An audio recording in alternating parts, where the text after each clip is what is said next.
वीरं प्रणम्य सर्वज्ञं विनिष्ठा शेषदोषकं कातंतरूपमालेयं बालबोधाय कथ्यते। पंच परमेष्ठी भगवान की, परम पूज्य आचार्य श्री सरवण महाराज की, परम पूज्य आचार्य श्री भावसेन त्रिवेद्य महाराज की, परम पूज्य गणाचार्य गुरु विराट सागर जी महाराज की, महाराज की।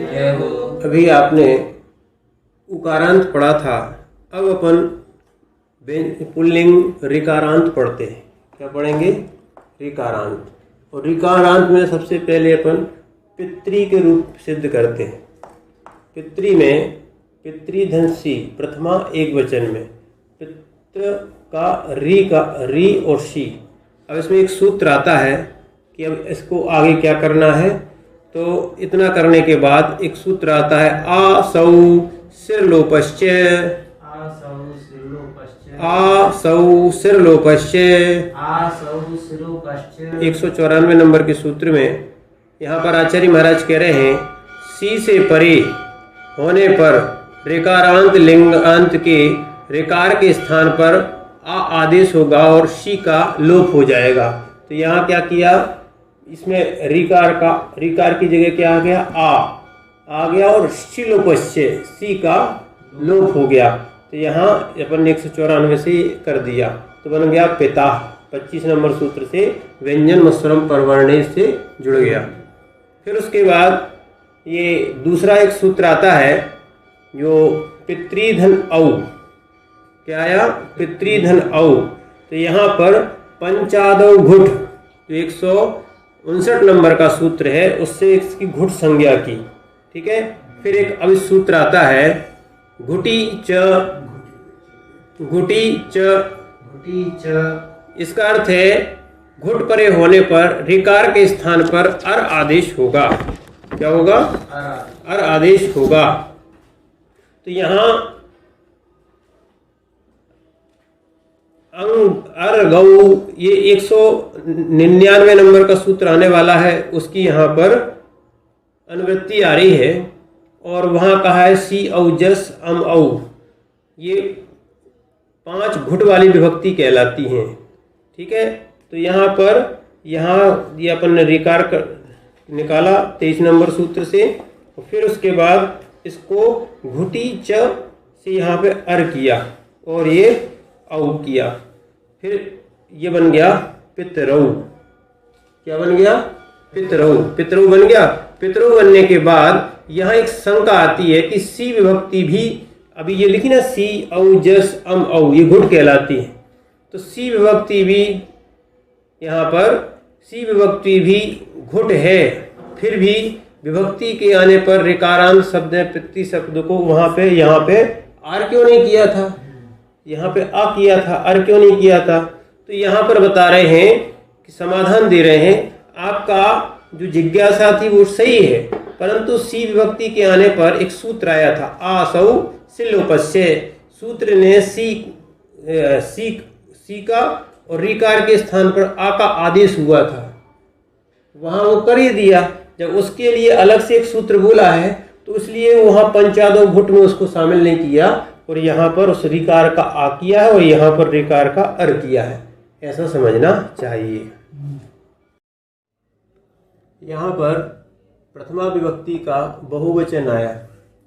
प्रथमा विभक्ति का बहुवचन है जस, प्रतिधन जस। इसमें अनुबंध लोप हो गया जा का, बचा स्वर, तो यहाँ पर अस हो गया।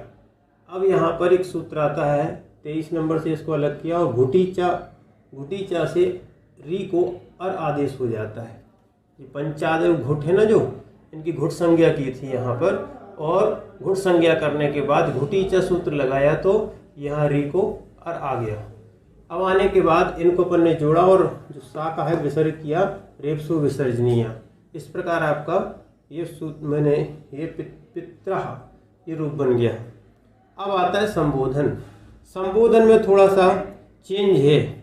संबोधन में यहाँ बताते हैं कि पितृधनसी, इसमें सबसे पहले अनुबंध लोप किया सा का। अब 2 सूत्रों की यहाँ अनुवृत्ति आ रही है। क्या है? एक सूत्र की आ रही है, एक सूत्र है आसौ सिरलोपश्च और धातु स्त्री शब्द सियाकार से री का आर होता है, यानी 200 नंबर सूत्र आगे अपन को चल के मिलेगा, उसकी यहाँ पर अनुवृत्ति आ रही है, वहां से अपन इसको ले रहे हैं। तो यहाँ उन सब का निषेध करने के लिए एक सूत्र आया है, 196 नंबर का है। आ च न संबुद्धौ, आ च न संबुद्धौ। इसका अर्थ है समुद्धि से परि ऋकार के स्थान पर आर या आ आदेश नहीं होगा। ये क्या बोल रहा है? आ चा न संबुद्धौ। 196 नंबर का सूत्र क्या बोल रहा है? यहाँ आर भी आ भी नहीं होगा और आर भी नहीं होता, जो यहाँ पर होना था वो नहीं हो पाया। किंतु अब यहाँ पे ले फिर क्या क्या होगा? तो यहाँ पर घुटी च सूत्र लगेगा। वो कैसे लगेगा? अभी पहले 23 नंबर से री को बाहर निकाला और पंचादव घुट 159 नंबर सूत्र से ये पंच इसकी घुट संज्ञा की और पित्र री को आर किया घुटी च। घुटी च से क्या हो गया? अर। क्या है? आर आदेश नहीं होगा, अर आदेश होगा। क्या होगा? अर। तो अर आदेश होने के बाद फिर ये मिल गया 25 नंबर सूत्र से पितर धन सा। सा व्यंजन है तो व्यंजन व्यंजनाच इस सूत्र से 178 नंबर के सूत्र से यहाँ सा का लोप हो गया, तो बचा पिता। क्या है? पिता। इस रा रेप सु विसर्जनीय, इससे क्योंकि दो जगह इधर भी व्यंजन था इधर भी व्यंजन था, इसलिए एक व्यंजन का यहाँ पर लोप कर दिया और इसका विसर्ग कर दिया। रेप सु विसर्जनीय, ये 130 नंबर का सूत्र लग गया। इस पर इस प्रकार बना हे पिता। क्या बना? हे पिता। और द्वितीय में बनेगा हे पितरौ और हे पिता पितरा। ये अपन ने किया ना, ऐसे हे पितरा। इस प्रकार ये आपका संबोधन रूप पूर्ण हुआ। द्वितीय विभक्ति के एक वचन में अपन चलते हैं। पितृ धन अम आने पर अम को पंचादव घुट संज्ञा हुई। घुट होने पर यहाँ पर 23 नंबर सूत्र लगा और री का यहाँ अर किया घुटी च। 195 नंबर से क्या किया? अर। तो यहाँ पर अम अर हुआ। अर होने के बाद अपन व्यंजन व स्वरम परवर्णित ये 25 नंबर सूत्र से मिला दिया, तो क्या बन गया? पितरम। क्या बन गया? पितरम। अब द्वितीय विभक्ति के बहुवचन के आने पर, सस विभक्ति के आने पर ऋकार को कुछ परिवर्तन होता है। तो यहाँ 197 नंबर का सूत्र आ रहा है। अग्निवच्छसि, अग्निवच्छसि, अग्निवच्छसि, अग्निवच्छसि। यहाँ बता रहे हैं कि सस परे होने पर ऋदंत शब्द को अग्निवत कार्य होगा। क्या हो गया? अग्निवत कार्य होगा। तो यहाँ पर सबसे पहले अपने सस को अनुबंध लोप करके अस बनाया, 23 नंबर सूत्र लगाया और इसकी संज्ञा क्या कर दी? अग्निवत। अग्निवच्छसि, तो यहाँ पर अग्निवच्छसि से यहाँ पर अग्निवत कार्य होता है, ये बता रहे हैं।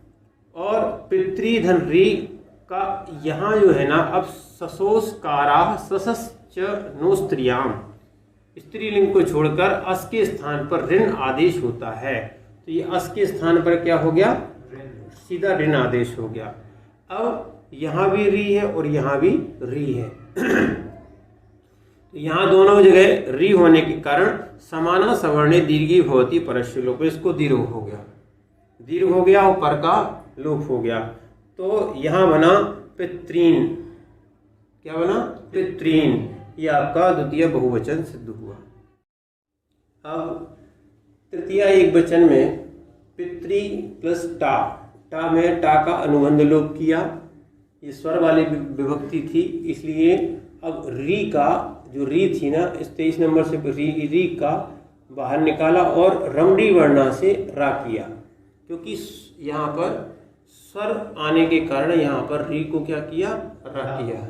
रमडी वर्णा इस स्वर विभक्ति हुई, स्वर हुआ, इसके कारण यहाँ पे अब उसको मिला देंगे तो व्यंजन मस्वरम परवर्णित पित्रा। ठीक। अब यहाँ पर तृतीया के द्विवचन में और बहुवचन में, द्विवचन में सीधा पितृधन भ्याम, व्यंजन वाली विभक्ति थी, पितृभ्याम सीधा बन गया।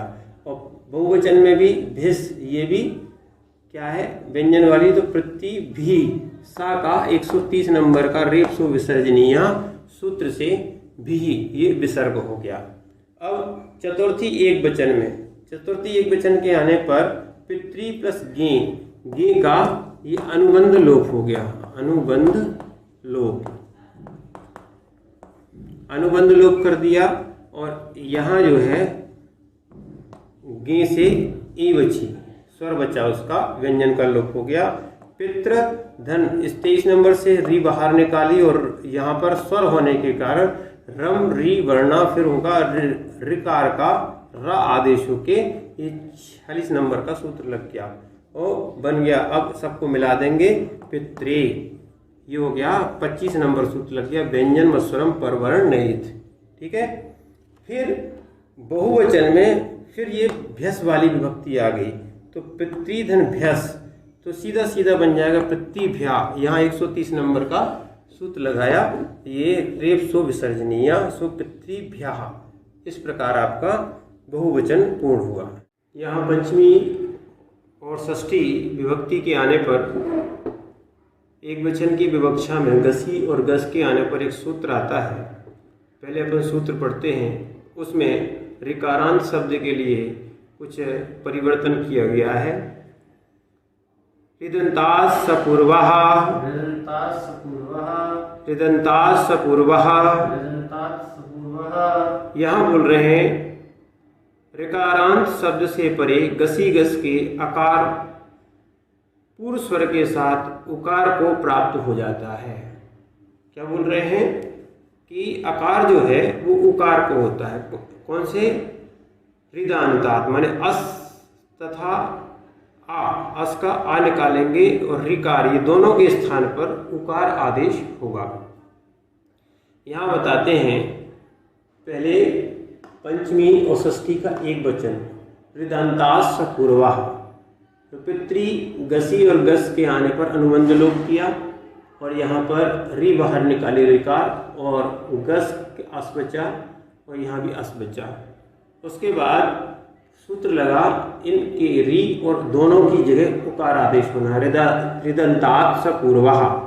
ये सूत्र नंबर है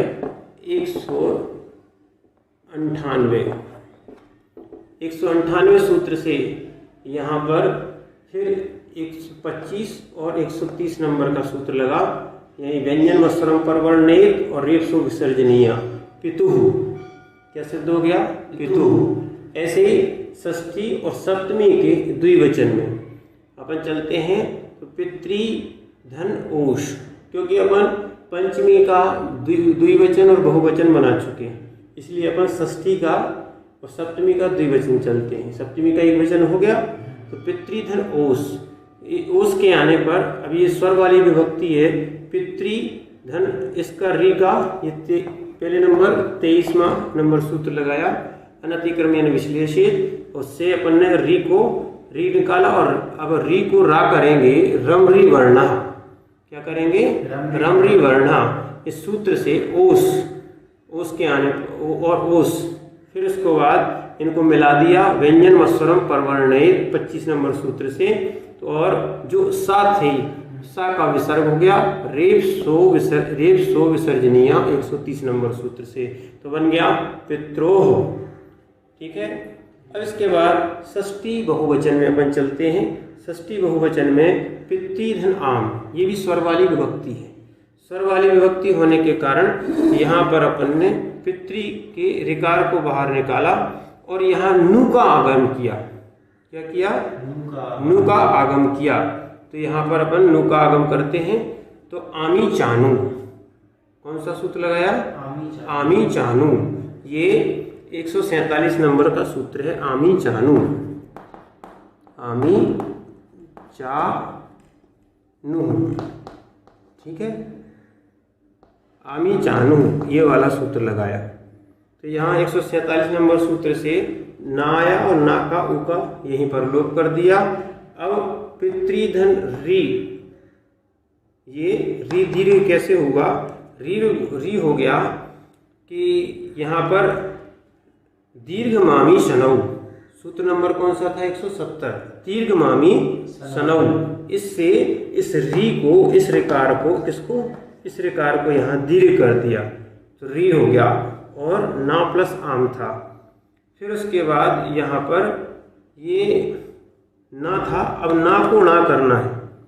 क्या करना है? ना को ना करना है।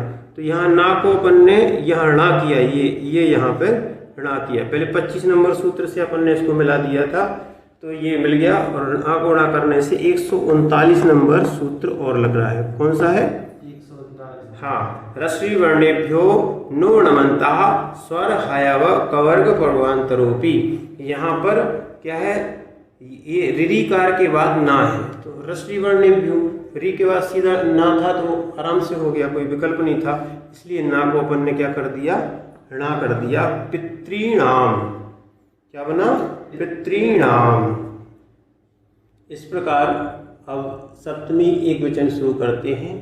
सप्तमी एक वचन के शुरू करने में यहाँ पर जब गी आएगी तो एक सूत्र आता है अर्गौ, अर्गौ, अर्गौ। अर्गौ। यहाँ गी आने पर, क्या आने पर? गी आने पर, परे होने पर, यानी बाद में होने पर ऋकारांत के स्थान पर अर आदेश होता है। तो यहाँ पर ने किया पितृधन गी में अनुबंध लोप किया, ई बचा, और पितृधन ई 23 नंबर अनतिक्रमण विश्लेषेश को विश्लेषण किया, और पित का री का अर किया है, अर्गो। इससे अपन ने क्या कर दिया? अलग कर दिया, तो इसमें बन गया अर और ई लिखा है। अब यहाँ 25 नंबर सूत्र व्यंजन और स्वरम परवर्णित की सहायता से पितरी, क्या बन गया? पितरी। अब यहाँ पर बहुवचन में चलते हैं, द्वितीय अपन बना चुके हैं। पितृधन सुख, यहाँ व्यंजन वाली विभक्ति थी, पा का अनुबंध लोप कर दिया। शु का ये सा है, सा का सकार होगा क्योंकि यहाँ पर नामी है। नामी कर परा सूत्र लगेगा, नामी कर परा प्रत्यय विकारागमस्था सी सम नु विसर्जन्यांतरोपी। 150 नंबर सूत्र से इस सकार को प्राप्त हो गया पितृसुहु। क्या बना? पितृसुहु। हाँ, बहुवचन में बना पितृसुहु। अब अपन इसके पूरे पितृ के रूप पढ़ते हैं। प्रथमा विभक्ति में आता है पिता, पितरौ, पितराः। संबोधन में हे पिता, हे पितरौ, हे पितराः। द्वितीया में पितरम, पितरौ, पितॄन्। तृतीया में पित्रा, पितृभ्याम, पितृभिः। चतुर्थी में पित्रे, पितृभ्याम, पितृभ्याः। पंचमी में पितुः, पितृभ्याम, पितृभ्याः।